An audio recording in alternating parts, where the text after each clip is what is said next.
अस्सलामु अलैकुम व रहमतुल्लाहि व बरकातहू।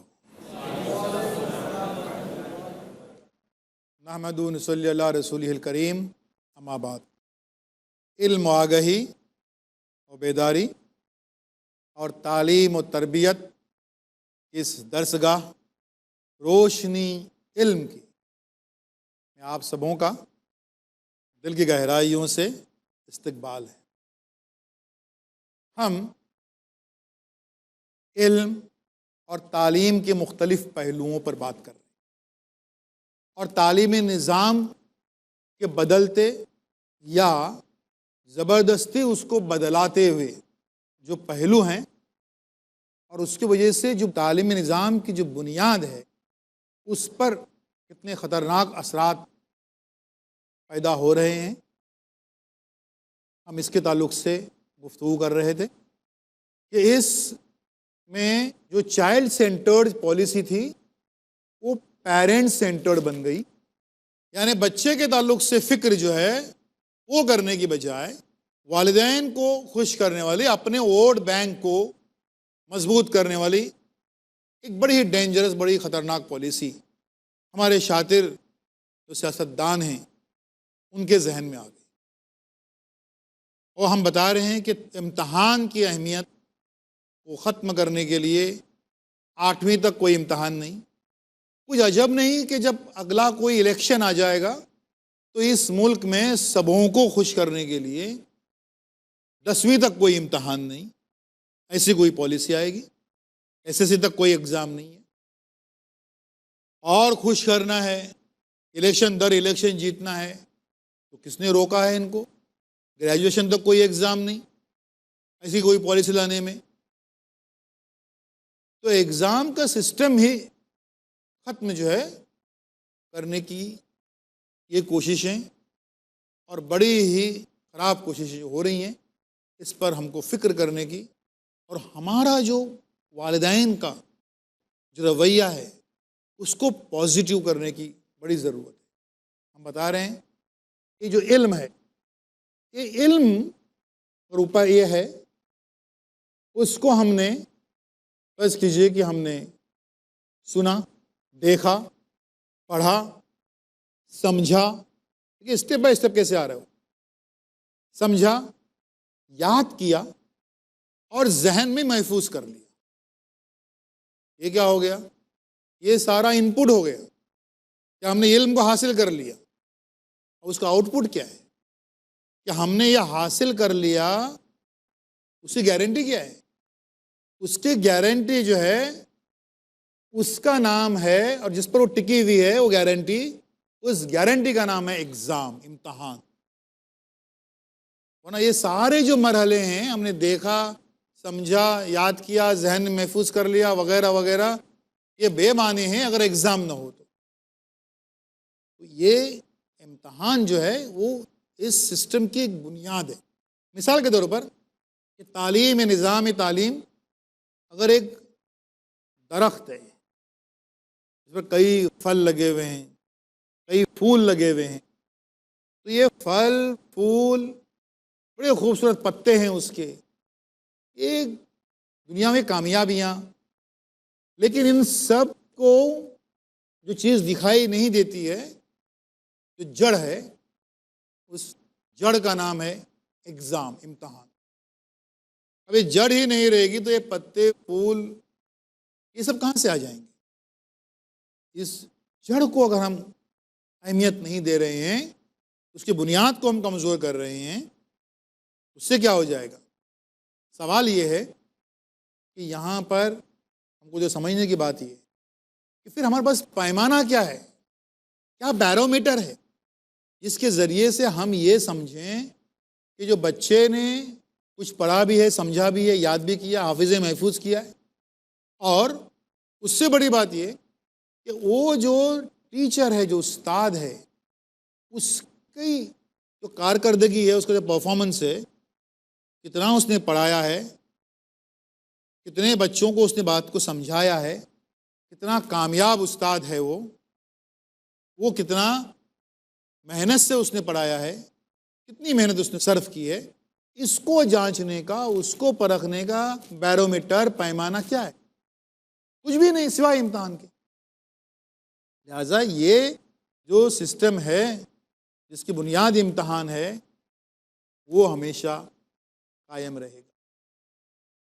अब सवाल ये पैदा होता है जब इनसे पूछो, इन सियासतदानों से या ब्यूरोक्रेट से, भाई आपके जहन में ये हरा हरा ख्याल आया कैसे कि भाई एग्ज़ाम ही नहीं लेने की और उसके बगैर कोई सिस्टम, तालीमी निज़ाम जो है उसको चलाने का, कायम करने का, ये ख्याल आया कैसे?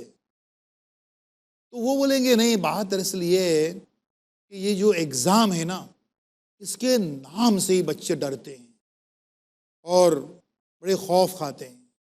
एग्ज़ाम के दिनों में कई बच्चे बीमार हो जाते हैं, कई बच्चों के जो आँख से पानी आता है, कई बच्चे जो हैं उनके सर में दर्द होता है, कई बच्चे अस्पताल पहुंच जाते हैं एग्ज़ाम के टेंशन से।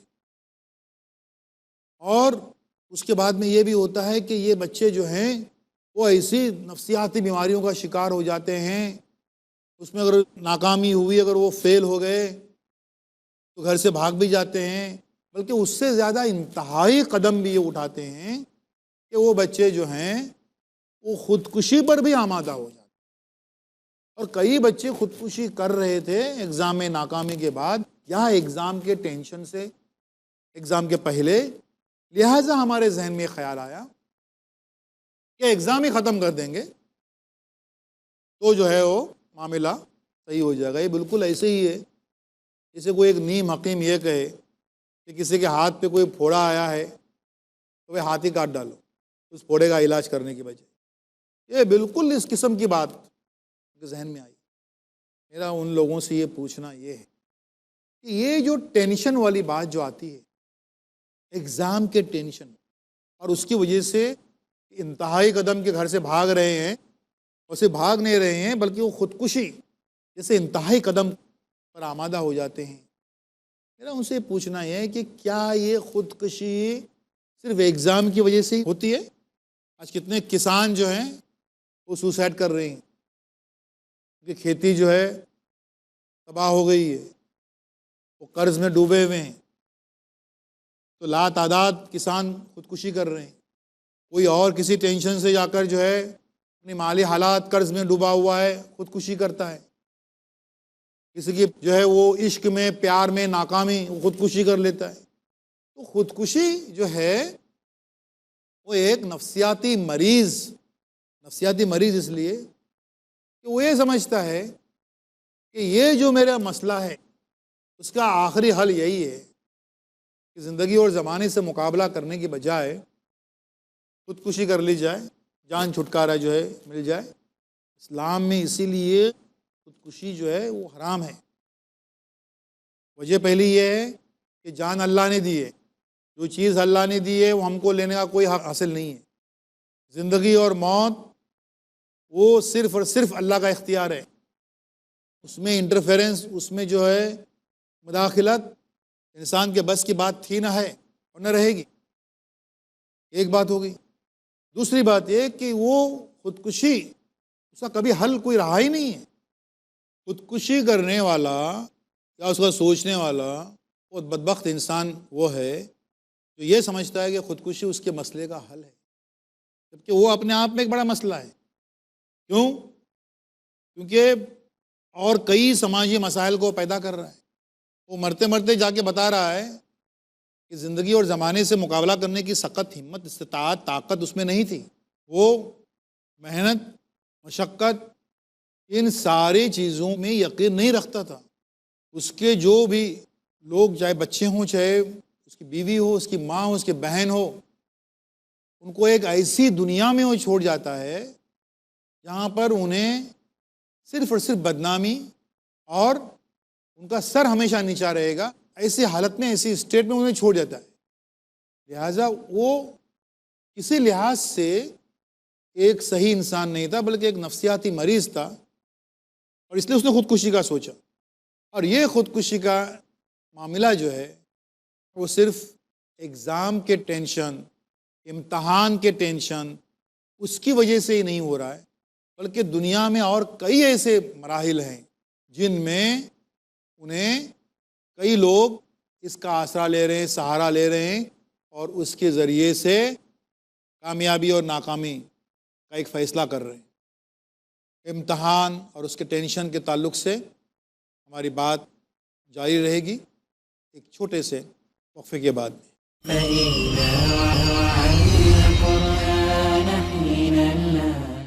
अस्सलामु अलैकुम वरहमतुल्लाहि वबरकातुहू। रोशनी इल्म की हम गुफ्तगू कर रहे हैं इम्तहान के ताल्लुक़ से जो मफरूज़ात हैं। एक मफरूज़ा ये है कि उसकी वजह से, उसके टेंशन से बच्चे जो हैं वो ख़ुदकुशी कर लेते हैं, इसलिए इस इम्तहान को ही ख़त्म कर दिया जाए। हम उसके ताल्लुक़ से बात कर रहे हैं। हमको इस ताल्लुक़ से तफसीली बात आज करनी है कि ये टेंशन इम्तहान का होता है या नहीं होता है। बल्कि मैं आप लोगों से एक सवाल पूछूंगा, अपने जहनों में उस सवाल का जवाब तैयार कर लीजिए कि इम्तहान का टेंशन या जहनी तनाव ये बच्चों ने लेना कि नहीं लेना। कुछ लोग कहेंगे कि लेना, कुछ लोग कहेंगे नहीं, टेंशन फ्री रहना। मेरा ख्याल ये है कि एग्ज़ाम का टेंशन या किसी भी पॉजिटिव काम के लिए टेंशन या जहनी तनाव जो है वो बच्चों ने या नौजवानों ने लेना। तो टेंशन नहीं रहेगा, अगर वो फिक्र नहीं रहेगी तो कामयाबी तक कैसे पहुंचेंगे हम। तो वो लेना ज़रूरी है। मिसाल के तौर पर भाई अभी एक सुबह जो है 10 बजे की कोई फ़्लाइट है, 10 बजे की फ़्लाइट के लिए कम से कम 9 बजे जो है वो एयरपोर्ट पे पहुंचना है। घर अगर एयरपोर्ट के दरमियान 1 घंटे का फासला है, मतलब 8 बजे निकलना है, कम से कम 7 बजे उसको उठना है ताकि वो 8 बजे जो अपने घर से निकले। अब ये क्या है, हम जो 7 बजे, 8 बजे, 9 बजे वाला जो हम मामला बोल रहे हैं, ये क्या है? इसका दूसरा नाम टेंशन है। टेंशन यानी एक्शन है कि हमको कोई ना कोई एक्शन लेना है। कोई अगर ये बोले, कहे कि भाई 10 बजे का फ्लाइट है और मैं 9:30 बजे अपने घर से निकलूंगा, फ्लाइट तो मिस हो जाएगी उसकी। इसका मतलब ये हुआ कि एक्शन उसको लेना है, टेंशन जिसको कहते हैं वो लेना है। लेकिन फिर इस एक्शन में टेंशन नहीं है। एग्जाम के एक्शन में टेंशन क्यों लगता है? हम बात करते हैं, एक तफसीली बात करेंगे। ये टेंशन जो है या जहनी तनाव जो है वो 2 किस्म का होता है। एक होता है पॉजिटिव टेंशन, एक होता है निगेटिव टेंशन। हम पहले बात करेंगे निगेटिव टेंशन। और ये निगेटिव टेंशन नहीं लेना हमारे बच्चों ने, हमारे स्टूडेंट्स ने। निगेटिव टेंशन क्या है?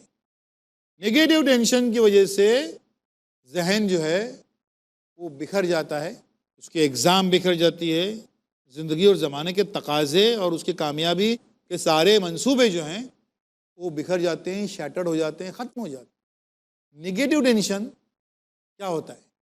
सुन लीजिए, निगेटिव टेंशन जो है वो नुकसानदेह। निगेटिव टेंशन यानी क्या है? ये पढ़ूँ कि वो पढ़ूँ, वो पढ़ूँ कि वो पढ़ूँ, सबसे अच्छा कुछ नहीं पढ़ूँगा, सो जाऊँ, कोई टेंशन नहीं। तो ये जो टेंशन है ये इससे कुछ भी नहीं हुआ। बच्चे टेंशन लेते हैं, बाप रे 8 सब्जेक्ट्स हैं और सिर्फ 4 दिन बाकी हैं, 4 दिन में 8 सब्जेक्ट्स पढ़ के हो सकते क्या? नहीं ना, छोड़ देने। ये टेंशन जो है ये नेगेटिव टेंशन है। इस टेंशन से हासिल कुछ भी नहीं हुआ, कुछ भी हासिल नहीं हुआ, बल्कि वो नुकसान में रहा। नेगेटिव टेंशन, उसके साथ एक्शन कुछ नहीं था, अमल कुछ नहीं था, काम कुछ नहीं था। अगर कुछ काम होता तो उसको हम बोल सकते थे पॉजिटिव टेंशन। तो negative tension is always without action. आपको जो भी स्टूडेंट्स नजर आते हैं जहां तहां, हम एग्जाम के टेंशन में हैं और इसीलिए आज हमारी हालत ऐसी है, और उसकी वजह से जो है खाना नहीं खाया जा रहा है, नींद गायब हो गई है। अब इतनी सारी लंबी चौड़ी कहानियां, दास्तानें सुना रहे हैं, उनसे पूछिए वे अल्लाह के बंदे, आप जो है वो पढ़ाई कितने बजे तक रात में करते हैं? बोलेंगे रात को 1 बजे तक पढ़ाई करते हैं। अच्छा, और पढ़ाई शुरू कभी करते हैं? बोले 12:30 बजे। अब देखिए टेंशन हो गया। लेकिन उसके पहले क्या करते हैं? तो उसके पहले ये करते हैं कि पढ़ूं कि नहीं पढ़ूं, और जब वक्त ही नहीं है, टाइम ही नहीं है, टाइम ही कम है, तो क्यों पढ़ूं? ये अक्सर हम लोग का होता है ना। देखिए नमाज जो है समझे 3 रकात की, 4 रकात की है, लेकिन कई बार बदकिस्मती से हम आधा घंटा, पौना घंटा, 1 घंटा सोचते रहते हैं कि पढ़ूं कि नहीं पढ़ूं। क्यों? वजू करनी पड़ेगी, उठना पड़ेगा, तो लेटे लेटे सो रहे, वजू करनी है यार, और वजू करने के बाद में जो है फिर वो अरे सुन्नत मौक़िदा है यार, वो भी पढ़ने की, और फिर फर्ज भी है, अरे उसका वितर भी है। अब वो पढ़ूं नहीं पढ़ूं, पढ़ूं नहीं पढ़ूं, नमाज जैसे चीज में, उस चक्कर में 1 घंटा, जबकि अगर वो पूरी ताकत समझ के उठे तो मुश्किल से 10 से 12 मिनट की नमाज है वो। एग्जैक्टली यही चीज होती है इस नेगेटिव टेंशन में। वक्त ही नहीं है, एग्जाम सर पे है, और इतने सारा वास्ट सब्जेक्ट है वो, जब हो ही नहीं सकता है तो काय को पढ़ने का, रुक जाने का वहीं पर। ये चीज जो है नेगेटिव टेंशन में एक्शन नहीं होता है। वो आपको जिंदगी में जो मुरझाए हुए चेहरे नजर आते हैं, मायूस और उदास चेहरे, तो समझ लीजिए कि वो पॉजिटिव टेंशन नहीं ले रहे हैं। अब आ जाइए पॉजिटिव टेंशन क्या होता है। पॉजिटिव टेंशन इसको कहते हैं, ठीक है 8 दिन सिर्फ बाकी हैं और 8 सब्जेक्ट, 8 दिन में 8 सब्जेक्ट नहीं हो सकते, लेकिन कुछ तो होगा, कुछ तो होगा जो है वो बुनियाद है। 8 ने सही, 6 तो होंगे, 6 ने सही, 5 तो कुछ तो होगा। और जब वो वाकई इस पॉजिटिव एटीट्यूड के साथ में वो उठते हैं, अब यकीन कीजिए कि उन्होंने प्लानिंग की थी 5 सब्जेक्ट की, वो 6 होते हैं, एग्जाम की किसी एक रात में 7 तक पहुंचते हैं, एग्जाम की सुबह और एग्जाम हॉल में जाकर वो 8वें तक पहुंच जाते हैं, काम पूरा होता है। अल्लाह मदद उसको कर रहा है कि जो पॉजिटिव टेंशन विथ एक्शन ले रहा है। एग्जाम के जो टेंशन, जो डेफिनेशन है वही गलत है। ये अगर नेगेटिव है तो टोटल नुकसान दे, और सिर्फ एग्जाम का टेंशन नहीं, किसी भी लिहाज से कई मसले मसाइल होते हैं, घरेलू कई मामलात हैं, हमको लगता है कि बिल्कुल उलझी हुई बातें हैं तो जिंदगी में कभी सुलझ नहीं सकती। अब क्या करेंगे? उन उलझी हुई बातों में मजीद उलझते जाएंगे, कहीं ना कहीं उसका कोई ना कोई सिरा तो होगा, वो सिरा तो ढूंढिए उसको। लेकिन वो सिरा जो है वो ढूंढने की इसमें नहीं है, उसी चक्रव्यूह में फंसे हुए हैं कि नहीं ये हमारे बस की बात नहीं है। ये चीज जो दिमाग पे, जहन पे छाती है, तो उसके बाद में वो निकलती नहीं है। अब यहां पर अगर हम पॉजिटिव टेंशन के साथ में जब भी ये करते हैं तो एक अलग एनर्जी हम में आती है, अलग ताकत हम में आती है, और उसकी वजह से हमारे सारे काम बराबर से होते हैं। हमारे कामों में कोई दिक्कत, कोई रुकावट अगर आती भी है तो एक ऐसा मुसम्मम इरादा उसके अंदर आ जाता है, हम जो है बहर सूरत उसका मुकाबला कर सकते हैं। और उसके लिए क्या करना है? ताकत अपने अंदर जो समेटनी है वो कहाँ से लाएंगे ताकत, उसकी मैं एक मिसाल दूंगा। आपने मैराथन रेस के बारे में सुना हो, बहुत लंबा दौड़ने का रहता है। फुल मैराथन जो है वो लगभग 42 किलोमीटर की होती है, 42 किलोमीटर्स की होती है। इतना लंबा दौड़ने का होता है। वो जो मैराथन रेस जो जीतते हैं उनको जरा आप गौर से देखिए। वो कोई बहुत बड़े पहलवान नहीं होते, हट्टे कट्टे पहलवान, रोज 10 लीटर दूध पी रहे हैं, 10 किलो बादाम खा रहे हैं और इसलिए वो दौड़ रहे हैं। नहीं, ऐसे बिल्कुल जो है वो दुबले पतले से रहते हो। तो मैराथन रेस जीतते कैसे, उसका मैं एक राज बता रहा हूं आपको, कैसे जीतते हैं वो। 42 किलोमीटर दौड़ना है। सुन लीजिए, कोई भी शख्स अपनी जिस्मानी ताकत से, अपनी फिजिकल ताकत से ज्यादा 4 किलोमीटर दौड़ सकता है। कितना दौड़ सकता है? 4 किलोमीटर। वो जो रेस जीतते हैं वो भी सिर्फ 4 किलोमीटर ही दौड़ सकते हैं। 4 किलोमीटर दौड़ने के बाद में वहां अपने कांपने लगते हैं, हड्डी फसली चूर चूर हो जाती है और उसके आगे एक कदम भी आगे नहीं बढ़ा सकते। तो रेस जीतते हैं वो भी। उसके आगे उनको दौड़ना है 38 किलोमीटर, 38 किलोमीटर दौड़ने का है उनको। और 4 किलोमीटर में वो हाँपने कांपने लगे, उनकी हड्डी फसली चूर हो गई और उसके आगे एक कदम नहीं बढ़ा सकते। तो फिर उसके आगे 38 किलोमीटर वो कैसे दौड़ते हैं? उसके आगे 38 किलोमीटर, 38 किलोमीटर वो दौड़ते हैं अपनी विल पावर से, अपनी कुव्वत इरादे से, अपनी इच्छा शक्ति से कि यस मैं जीतूंगा, मैं ही जीतूंगा, मुझे ही जीतना है। और फिर वो जो है वो दौड़ते आते भूल जाते हैं, क्योंकि पांव शिल हो चुके हैं, वो हड्डी फसली चूर चूर हो चुकी है, उसके आगे वो पसीने से शराबूर हो चुके हैं, सब भूल जाते हैं। एक जुनून की कैफियत उनके ऊपर तारी रहती है कि मैं ही जीतूंगा, मैं ही जीतूंगा। ये जुनून कब पैदा होता है?